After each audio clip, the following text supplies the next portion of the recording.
Hey, what's up, guys? Going to talk about something different today, something I normally wouldn't get into because it's too controversial. And I feel like things like religion, especially, is it's kind of oversaturated. And I want to add to that, but I want to give people my 2 cents on my faith, what I believe, my opinions on God, and so on. Maybe not that deep because I don't want to lose you guys, but just my thoughts really. Uh, So yeah, I guess if someone were to say, Lou, what do you believe in? Yeah, I do believe in higher power, but I don't want to put any titles. I feel like God, it's pretty generic, pretty open to everybody. Right away, what comes to mind? A guy in a white robe, long white beard, kind of looks like Zeus. Who knows? Some of the good books say he's made in our image, or we're made in his image. Yeah, and I could look like anybody. I just don't know. Because religion is a big mystery if you think about it, and I'm going to get into that a little bit. But now I'm spiritual. I know it's kind of very, very cliche, especially now. It's been used and abused to death, but that's the truth. Everyone has their own way of praying and worshiping, and that's cool. I like to, dig deeper, like my ancestors, Romans, Greeks. You know, Romans worshipped gods like Jupiter, Greeks, Zeus, so on and so forth. But if you think about it, it did eventually kind of merge into one god. Egyptians had the same deal, didn't stick. Mostly ancient civilizations all had this pantheon, and if you think about it, they all kind of had the same pattern, which was kind of interesting. Different regions, but you had a god for fire, you had a god for I don't know the sky or healing or plague, and every kind of nationality or ancient society kind of had that. Just their interpretation, might have been called different, but I just find it kind of interesting. Like religions today, the cradle civilization, like the Middle East, gave birth to Judaism, Christianity, Islam, but like I said before, all that there was paganism. The Romans and the Greeks used to worship this stuff, and probably most of your ancestors probably worshipped those very gods. So something to think about. And what I like to think, even though this probably isn't, there's no sensible historic fact back in this, but in a sense, is what I think. Uh, the old gods kind of evolved and just kind of shrunk into one kind of crystal ball of a god, pretty much. You have one, like the main guy at the table, sits at the front of the table, and it just kind of stuck. Because, you got saints, obviously, who kind of spread the good word and, the apostles and yada, yada, yada, all that stuff. Prophets, but just one God. God of many names, but at the end of the day, just God. It's simplified. And people like things simple. I don't blame them. I always like my religion with a Eastern flair, because I'm, into the Romans, especially the Eastern Romans, the Byzantines. I like the whole, Oriental Orthodoxy, Eastern Orthodox, Eastern religions because they're so alien and weird to me, and I'm drawn to that. Weird guy, But I always find it fascinating. Their customs, I believe, are a little more older. The way they worship, the way their churches are structured, they're very unique. Like if you were to look at maybe like a Catholic or a Baptist or a Protestant church mass, it would look something like you would see on TV. But Orthodox are very big, very. I don't even think there's seats in Orthodox church. It's all about the moment, like the big dome, roofs. There's like icons everywhere, supposed to like immerse you in it. And that brings me to the whole Well, the ones who actually found little baby Jesus, the Magi, the three wise men you see at the nativity scenes at Christmas, Balthazar, all those guys. They were real people. They were from the east. They might have not been from the regions that we think. They might have been all from like Nabatea, which is in Jordan now. So, but nonetheless, Eastern kings. Um, but what I find interesting is their name, Magi, which Magi I think in Persian means like a magician.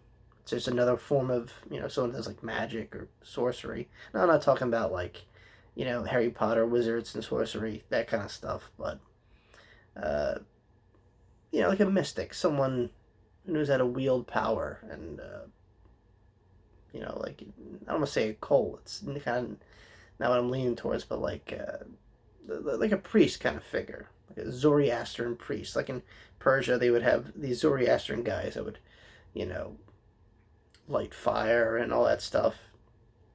But that's also pretty interesting too. But yeah, back to the Magi. I like how they kind of used astrology in a way. Looking at the stars to find the brightest star, and lo and behold, underneath the star, baby Jesus. Like, that's cool. I mean, it just screams like sci-fi to me. But like I said, I find it really interesting. I think astrology and mysticism itself. Now, mysticism, I don't mean, you know, occultish, weird stuff. This probably sounds weird, but nah, mysticism and Christianity just means finding like a way of kind of like think of meditating, like a meditation during religious practices to get you closer. So there's like God, man, and then salvation here. The in between stuff, and to get to that, you gotta like kind of like mentally connect and like free yourself. So basically, what I'm saying is, you know, like praying in your own manner, but like in a like if a monk were to be in deep thought or something, kind of like that, channeling your brain waves into this religious meditation, if any of that makes sense. I'm trying to think of a simple way to put it.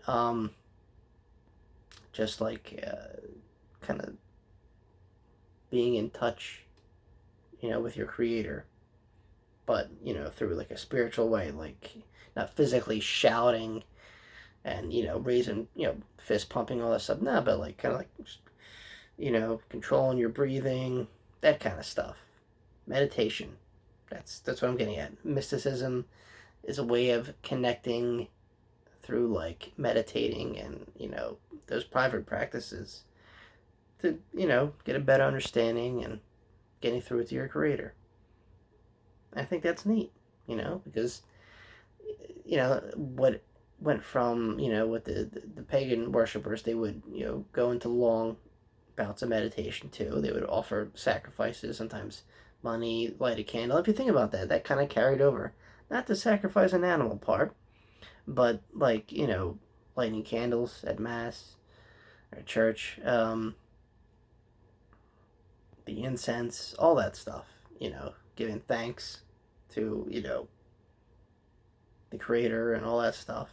And I think that's really interesting, and how they kind of parallel our past with our present, and how paganism, for me anyway, I think evolved into these religions of today.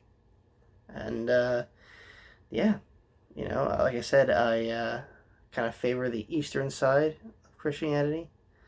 Like I said, Coptic I find interesting. It's like Egyptian Christianity, pretty much, has a really unique flair on it.